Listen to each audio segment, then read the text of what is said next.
she spotted it on the side of the road. A shiny red Shelby GT 500 Mustang, hood up, like a mouth left wide open. Beside the car paced a white man in a sharp suit, the kind of suit that probably cost more than everything in Maya's house combined. He was shouting into his phone, frustrated. "I don't care how much you charge for the tow. I've been stuck here for 2 hours. I have a meeting with the governor in less than 3. He glanced at his golden watch, eyes full of stress. Maya paused on the gravel path. She adjusted the worn-out strap of her backpack, the one that carried her books, and a small toolkit her Uncle Leon had given her. Aunt Renee's words echoed in her mind. Don't talk to strangers, especially the ones who looked that far out of place. But something about the man's voice, the desperation in it, made her pause. She took a cautious step forward. "Excuse me, sir," she said, her voice calm but clear. "Need some help with your car?" The man turned around, surprised. This was Andrew Whitaker, Chief Executive Officer of Whitaker Enterprises, owner of half the commercial buildings in Boston. His annoyance softened, just a little, when he saw the girl. But then his expression changed again, this time to something more condescending. The girl standing before him was young, skinny, braids in her hair, worn shorts, an oversized MIT t-shirt. She looked like she didn't belong anywhere near a $90,000 car. "That's kind of you, sweetheart," he said, waving his hand politely. "But this is a high-performance machine. I need a real mechanic." Maya didn't argue. She just walked closer, slowly, and peered under the hood. "My uncle owns a garage," she said. "Taught me everything since I could walk. I can at least take a look." Before Andrew could respond, she'd already set her backpack down and was leaning over the engine. "When did it start acting up?" Andrew sighed. He had nothing to lose now. "About 40 minutes ago. The engine overheated, then it just died." "Did it smell sweet?" Maya asked, eyes still focused. Andrew blinked. "Yes, like syrup or something. How'd you know?" Maya pointed to a small puddle beneath the car. "It's leaking coolant. That's why it overheated." He looked down and finally noticed it. A clear puddle near the front tire. He hadn't seen it before. Hadn't thought to check. As she worked, Andrew couldn't help but stare. There was something strangely familiar. The way she furrowed her brow. The way her sharp eyes scanned each part of the engine with calm focus. "What's your name?" he asked suddenly. Maya Johnson," she replied, holding out a hand stained with grease. He shook it, still puzzled. "Andrew Whitaker." "Nice to meet you, Mr. Whitaker. I think I can fix it, at least temporarily." Maya opened her backpack and took out a small metal case. "My uncle makes me carry this. Emergency kit. You never know." Andrew watched in silence, almost fascinated. The way her hands moved, steady, confident. She found the leak in the radiator hose, wrapped it in special tape, tightened a few spots.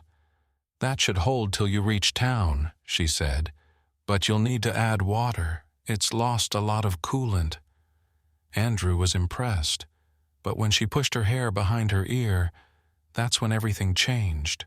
On her finger was a ring, a gold ring, set with a deep emerald stone. It sparkled in the sunlight, and inside it, a small crescent-shaped flaw. Andrew froze. He knew that ring. 12 years ago, he had given it to a little girl named Maya at an orphanage.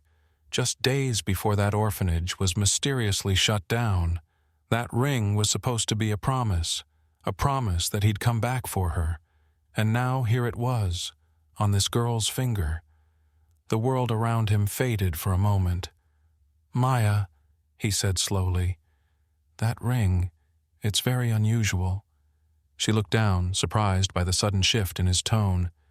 "It belonged to my mom, well, my adoptive mom, Diana. She passed away last year." A shadow passed over her face. "She told me it was special, that one day I'd understand why." Andrew's hands trembled. "May I ask, where did she get it?" Maya shrugged gently. "She never said, only that it once belonged to someone important." And just like that, the wheels of fate began to turn again. Andrew tried to stay calm, but inside his thoughts were spinning. He offered Maya a ride home, saying it was a thank you for fixing his car. She hesitated for just a second, then nodded. The drive was short, only 15 minutes, but every minute felt like an hour to Andrew. He kept glancing at her, at the ring, at the way she moved. He asked her small questions, trying to sound casual. "What school do you go to? How long have you lived here? Who do you live with now?" Maya answered, not thinking much of it. "I live with my Aunt Renee and Uncle Leon," she said. "They took me in after my mom passed." Andrew kept his hand steady on the steering wheel, even as his knuckles turned white from gripping it so tight. "Have you always lived here?" he asked. "Since I was 3, she said softly. "Before that, my mom didn't talk about it much. I just know I was adopted from an orphanage called Little Angels. It closed down a long time ago." Andrew almost lost control of the car. Little Angels. The name hit him like a lightning bolt. He forced himself to breathe, to keep driving. His voice was tight. "You're sure that was the name?" "Yes," Maya replied. "Why? Do you know it?" Andrew didn't answer right away. His heart was pounding. "I did, a long time ago," he said. They pulled up in front of a small but tidy house with painted steps and flower pots by the door. Maya got out of the car and waved politely. But before she left, Andrew handed her a card. "If you ever need anything," he said, "please, call me." She nodded, a little confused by his serious tone, then turned and walked toward her house. Andrew didn't drive away right away. He sat in the car, watching the sunlight reflect off the emerald on her finger. His hands trembled. Then he picked up his phone and called someone. "Ramirez," he said to his private investigator, "I need you to find everything on a girl named Maya Johnson. Start with adoption records, and look into a woman named Diana Johnson. She died last year. Car crash. Check if it was suspicious." He ended the call. His mind was racing. What Maya didn't know, what she couldn't have known, was that their meeting wasn't just random. It was the beginning of something much, much bigger. Secrets were waking up, secrets that had been buried for more than a decade. At that moment, Maya was in the small workshop behind the house. Her favorite place. Tools lined the walls. The smell of oil and metal filled the air. She worked quietly, soldering wires inside an old radio from the 1950s. Her Uncle Leon stepped in, wiping his hands on a cloth. "Did you fix it?" Maya smiled and held up the radio. "Yep, just had to reconnect a few wires." Leon smiled and shook his head with pride. "You've got a gift, girl," he said.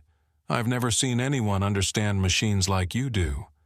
Maya paused, looked down at the ring on her hand. She spoke softly. "Uncle, do you think Mom would be proud?" Leon's voice was warm, steady. "She'd be over the moon," he said. "She always believed you were meant for something special." Maya hesitated, then added, "I met someone today. A man. His car broke down, and I helped him fix it." Leon raised an eyebrow. "What kind of man?" She pulled out the business card. "Andrew Whitaker." Leon went pale. He reached for the card, eyes narrowing. Just then, Aunt Renee stepped in from the kitchen. "What's going on?" she asked, noticing her husband's face. "Maya," she said slowly, "do you remember when we said we'd tell you more about your mom when you were older?" Maya nodded. "I think that time has come," Renee said quietly. That night, Maya sat with them at the table. Renee handed her a yellowed envelope. "Your mother left this for you," she said. "She made us promise. If anyone from the Whitaker family ever showed up, we were to give it to you." Maya opened the envelope, her hands trembling. Inside was a letter. "My dear Maya, if you are reading this, someone has found you, and there are things you need to know." At the same time, Maya was unfolding the letter. Andrew sat in his high-rise apartment, staring at photographs. They were close-ups of Maya's ring, taken by his investigator. Enlarged, enhanced, studied. There was no doubt. It was the exact same ring he had given a little girl at the Little Angels orphanage 12 years ago. A ring he'd promised would protect her. A ring that meant he'd come back. But he never did. And now, here she was. He had to know more. The next day, his investigator called with updates. Her adoptive mother, Diana Johnson, she died in a car accident. Brakes failed. Suspicious circumstances. Andrew's voice turned cold. And her adoption records? "Missing," the investigator replied. "As far as official documents go, Maya Johnson never existed at Little Angels." Andrew leaned back in his chair. Everything inside him twisted. Something terrible had happened back then, and now it was coming back to the surface. Meanwhile, Maya sat in her room, the letter from Diana still in her lap. Tears welled up in her eyes as she read each line. Diana had once worked at Little Angels as a nurse. She had discovered something strange. She saw children being taken away, special children, ones with rare talents.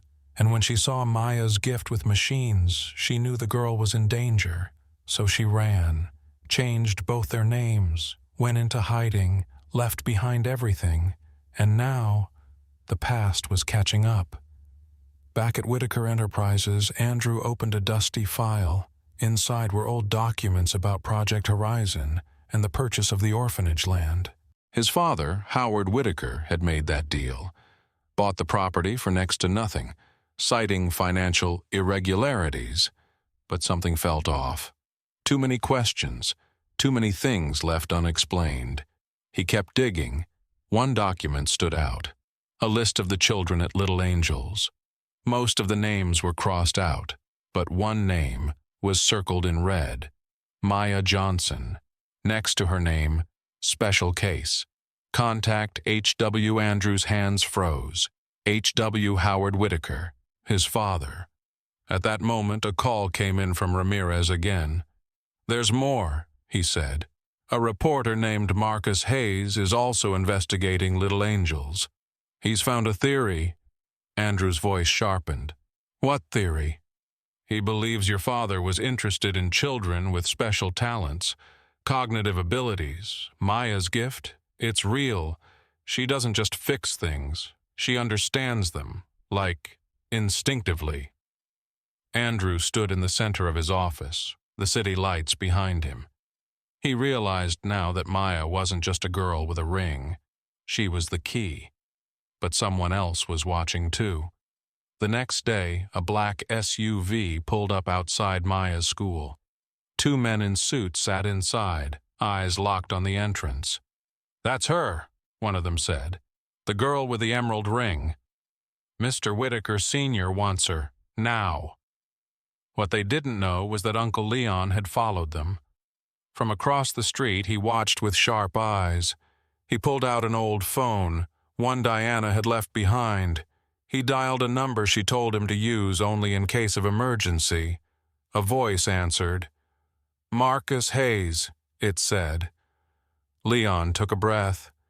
"It's about Little Angels, and a girl with an emerald ring. I think I've found the proof you were looking for."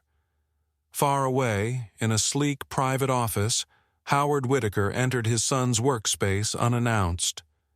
"What's this about reviewing old orphanage files?" he asked, his voice tense. "That business was closed long ago." Andrew stood, holding the file with Maya's name in it. "I found her," he said quietly. "The girl with the ring, Maya Johnson." Howard scoffed.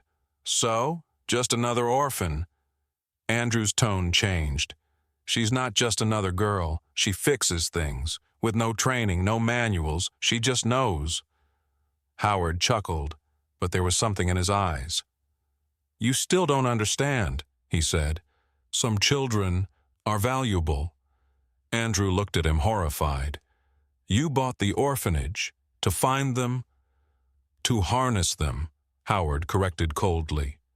"Think about it, Andrew. Military contracts, patents, intelligence applications. These kids are worth millions. That ring you gave her, you didn't give it to protect her. You marked her." Andrew stepped back. He felt like he was seeing his father for the first time, truly seeing him. And for the first time, he wasn't sure which side of the story he belonged to. While Andrew wrestled with the truth, Maya sat in her room, staring at the emerald ring. She couldn't sleep. Her fingers kept turning it over and over until something strange happened. The stone shifted slightly.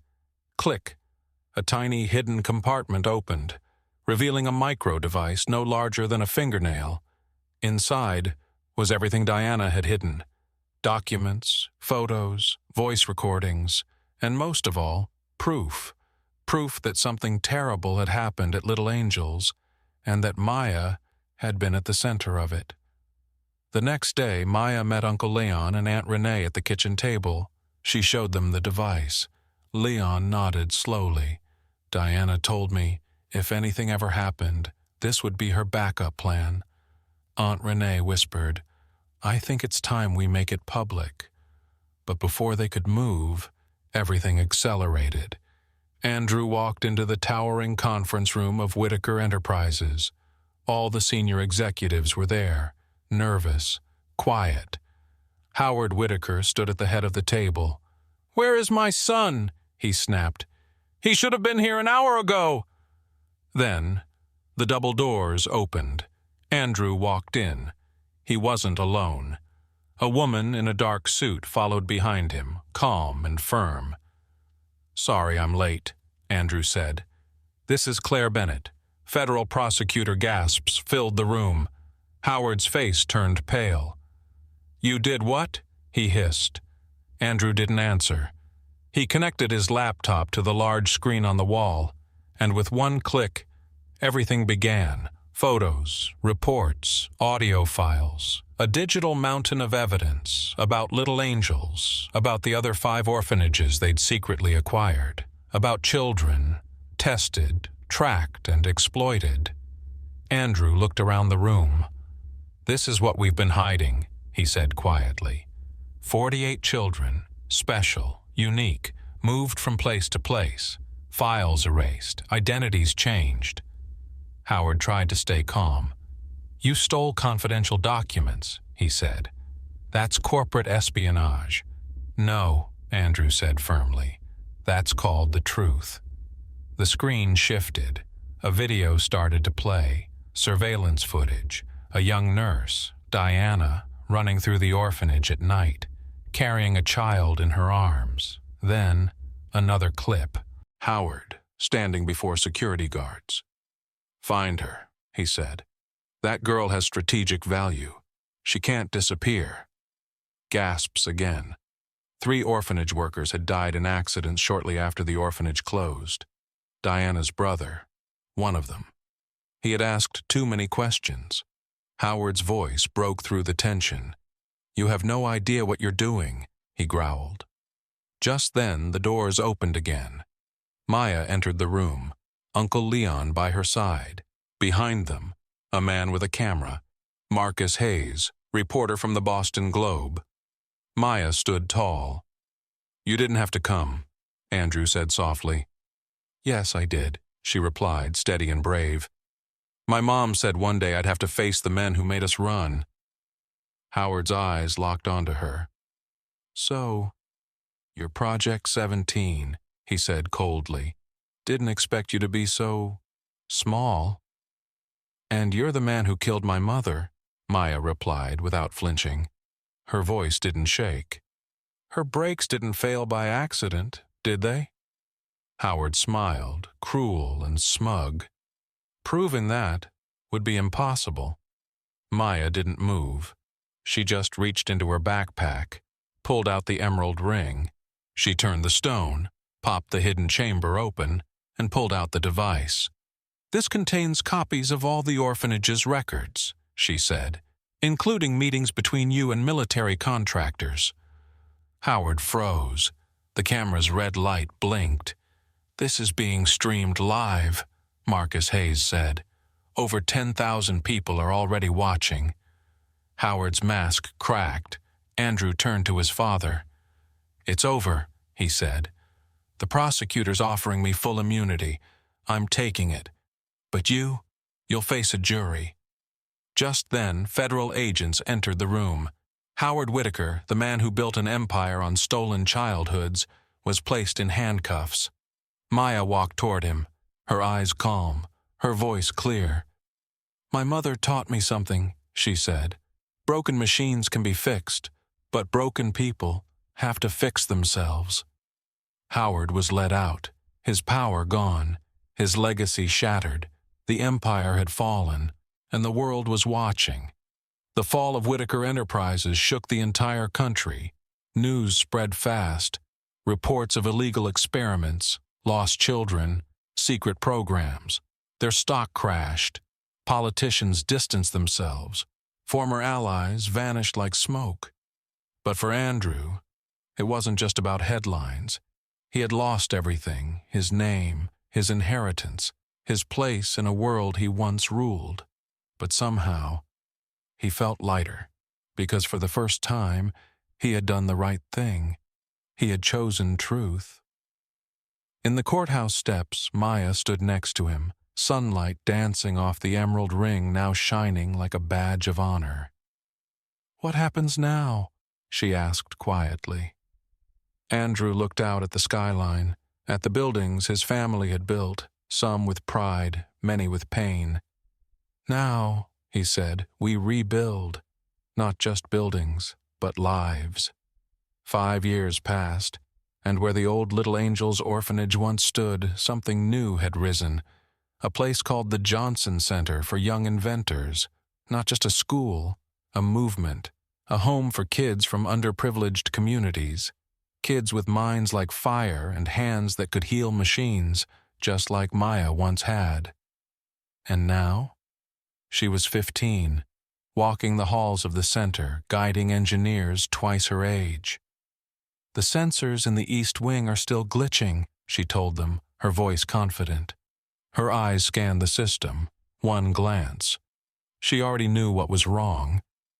At the back of the building, Andrew stood in jeans and a rolled-up shirt talking to new investors. The former CEO, now a mentor. The man who once signed contracts worth billions, now built dreams without expecting anything in return. "We've identified 23 gifted kids just this quarter," he explained. "Full scholarships, real mentoring, no secrets, no exploitation." Leon, now head of the center's engineering program, smiled as he watched Maya speak with young students. "She's about to publish her 3rd patent," he said proudly. "Harvard, MIT, and Stanford are already fighting over her." But Maya? She wasn't focused on universities. She was focused on the kids sitting in her lab. Kids like she once was. Kids full of spark and silence and untold stories. On the wall behind her, a massive exhibit stood tall. Photos of the orphanage, headlines of the Whitaker collapse, and one line in bold letters: "The truth can fix more than machines. It can fix the future." Far away inside a federal prison, Howard Whitaker sat alone. He had refused every rehabilitation program, refused every visit, refused to speak. He still believed he'd rebuild it all, still believed he'd walk free someday. But the world had moved on, and no one was coming to his rescue. That night, the Johnson Center held its very first graduation. 12 young minds, each one ready to build something new, something clean, something powerful. Maya watched from backstage, still too young to graduate herself, but already seen as a leader. When her name was called to speak, the room fell quiet. She stepped onto the stage, holding the ring in her fingers, no longer a secret. Now, a symbol of purpose. "When I was 10, she began, I fixed a stranger's car on the side of the road." The room smiled with her. That small act revealed a mountain of lies, but it also gave birth to something better, a future where kids like us don't have to hide. In the audience, Andrew's eyes filled with tears. This girl had destroyed his old world and built him a new one. Later that week, Maya received a letter from someone unexpected. Victoria Whitaker, Howard's daughter, now a federal prosecutor. She had renounced the Whitaker name after the scandal. The letter read, "We found 5 more orphanages. Hidden programs, just like little angels. Because of you, we've rescued 37 more children. Some have gifts like yours. When you're ready, they want to meet you." Maya read it aloud to Uncle Leon, Aunt Renee, and Andrew. A hush fell across the room.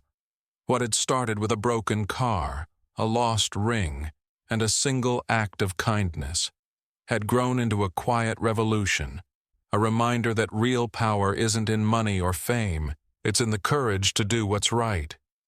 And in the end, the greatest invention Maya ever built wasn't a machine. It was a future, a place where no child would be used and every talent could shine.